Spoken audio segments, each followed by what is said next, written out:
थाना अंचल आसी एक चांचल्यकर खबर। सुधासड़ंगी ग्रामर 50 वर्षीय लक्ष्मीधर स्वाई अरफ टुकुना को हत्या उद्यम मामलें बालियंता पुलिस 2 जन अभियुक्त को गिरफ्त करिछि। पुलिस सूचना अनुसार लक्ष्मीधर स्वाई को आक्रमण करा जायतिबा नै थाना रे अभियोग होइतिला। अभियोग आधार रे पुलिस घटनार तदंत आरंभ करथिला।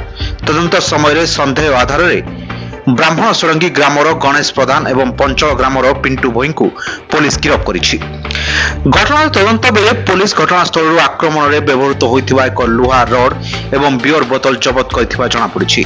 जबत सामग्री को तदंत रे शामिल करा जायछि।